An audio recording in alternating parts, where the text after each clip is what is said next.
welcome to this webcast with me, Naomi Smith, Technical Specialist at CGMA. Today I'm joined by Chris Ling, who is Financial Controller at British Gas, and we're going to be discussing a new CGMA report called New Skills, Existing Talents, a Mandate for Finance Professionals. Chris, welcome, and thank you for joining us. Thank you. So Chris, let's talk about finance function transformation. Our research has shown that the remit for finance professionals has really expanded. IT has been leveraged, efficiencies have been gained through outsourcing and the existence of shared service centres.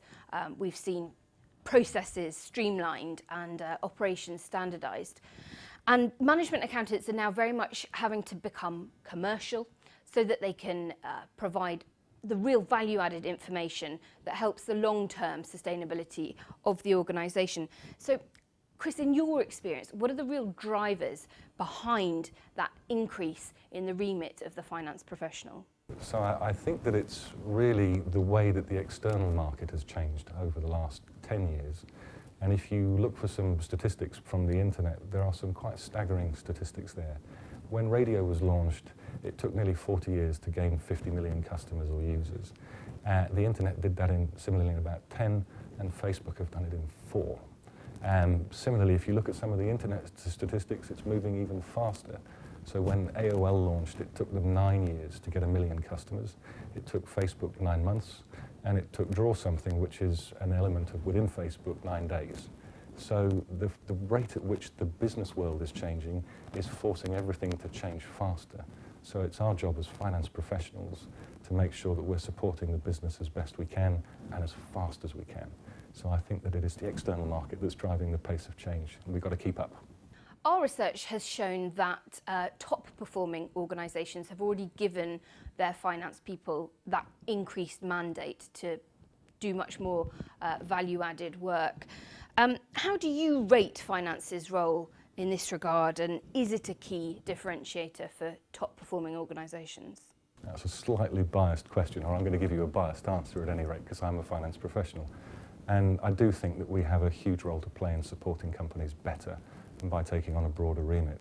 Certainly, from my own personal experience, the companies that I've worked in that have done well or are doing well support finance and allow finance to support the business as well as they can and as broadly as they can.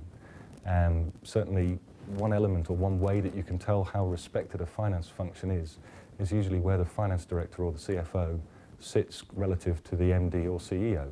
In the good businesses that I've worked in, they sit pretty much next door to each other or next to each other. We're all open planet-centric, so they do pretty much sit next door to each other in the same bank of desks.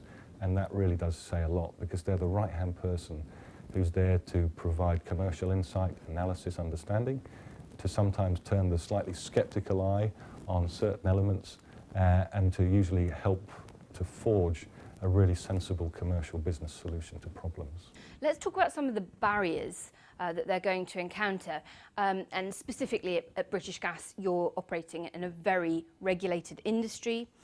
You've got a lot of compliance requirements. Next year you've got new CO2 reporting legislation coming into effect that you're going to have to comply with. So I'm interested to hear to what extent your finance team, their effectiveness is impacted by these regulatory requirements and compliance burden.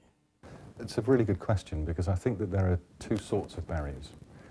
So the first one we've just talked about, which is actually what I would call the external barriers. Now, that's not external to the business, it's external to finance. So if finance have the support of the business to have a broader remit, then that's all of the external barriers taken care of. And it's up to the senior managers in finance to have the right relationships across the business with their colleagues in IT or in HR or marketing or sales to make sure that those relationships can work. The internal barriers are really in our own gift, because this is about reducing the time that you spend reporting and budgeting and forecasting to allow you to spend more time on the value-added commercial insight and analysis and showing people leading and lagging indicators. At British Gas in Finance, we look after all of the operational management information for British Gas. So this covers the whole remit of what we call MI. We produce around 1,100 reports a month. We have 100 very dedicated MI professionals pulling out data, analysing data and understanding it to fulfil all of our regulatory requirements, but also to give our business owners and managers the information that tells them what's going on in the business. We track everything from average handling time in our call centres through to engineer output, how many times we've broken our golden promise of getting to a customer within a day, all these sorts of things to comply with advertising standards, agency requirements as well. So it's a really big remit. And the more time you can take out of your reporting cycle, the more you're able to spend the time there. I was at GE Capital, we used Six Sigma a lot there to reduce reporting. And I'm pleased to say that we're just rolling out Lean, which is a version of Six Sigma, and the idea is there to eliminate waste, and we're doing with that with some colleagues from Genpact. They've been working with us for the last 6 months, and we've just rolled out some of our own internal training, which Genpact have delivered. They've done a great job, resoundingly positive feedback on the training, so we're actually starting to tackle waste in our own processes to see if we can free up more time to support the business a bit better. What you're telling us about British Gas is that it is as important, if not perhaps even arguably more important, for your finance people to have a very good understanding of the non-financial performance metrics within the organisation.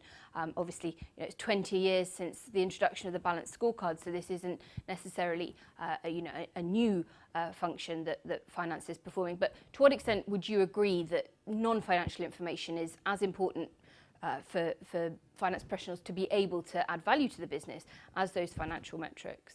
It's absolutely critical in my opinion, because bringing together the operational metrics and the P&L drivers to understand what drives ultimately your balance sheet and your P&L is so key, because if you don't have control over those, then you don't have control over your finances. And finance is like the blood of an animal. It keeps everything going. And so we've got to be able to link the two together, so the operational metrics and the financial levers, to understand what elements there are there to deal with. And that brings me to my final question. Chris, when you're hiring, what range of skills are you looking for in a very influential finance professional? It's a great question. We have a finance team of about 400 people at British Gas, including some colleagues offshore, so we have quite a lot of interviewing to do. I think that you can split down my requirements into two different categories, really. The first one is your financial and commercial skills, and the second one more the interpersonal skills, the ability to deal with other people. So from a financial and commercial perspective, I think there are three main skills that I look for, and that's someone who is interested and excited by the business and industry that they're operating in. I've been very fortunate. I've worked in a lot of different industries, and I've spent time with customers in all of those industries. I've watched adverts being filmed in the Middle East. I've spent days out with lorry drivers in the middle of Kent at 4 o'clock in the morning in the run-up to Christmas, delivering food for Christmas. I've spent time on phones with customers, listening to calls about the way that we're handling our customers in British Gas. I've spent a day out with one of our service and repair engineers, looking at how we help our most vulnerable customers whose boilers are broken down. And it all adds up to a financial experience, because you can translate all of that behaviour into what drives the financials of the organisation.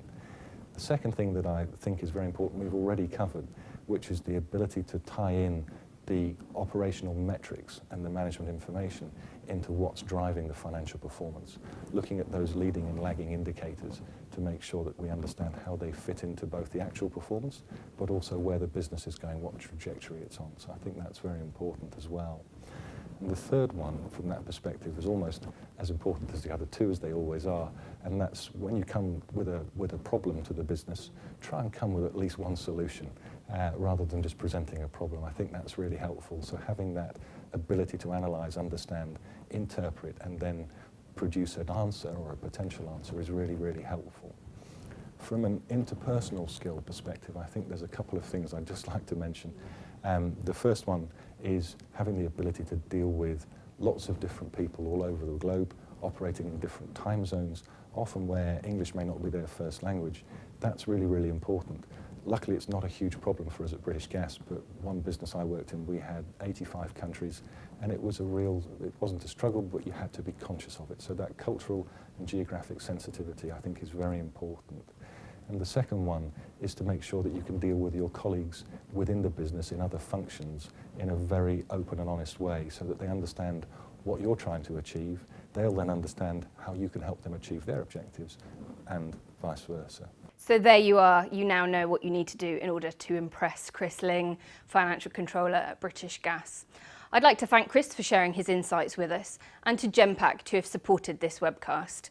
If you'd like to download our report, New Skills, Existing Talents, then please download it from the website cgma.org, and the link should be appearing on your screen right now. Goodbye.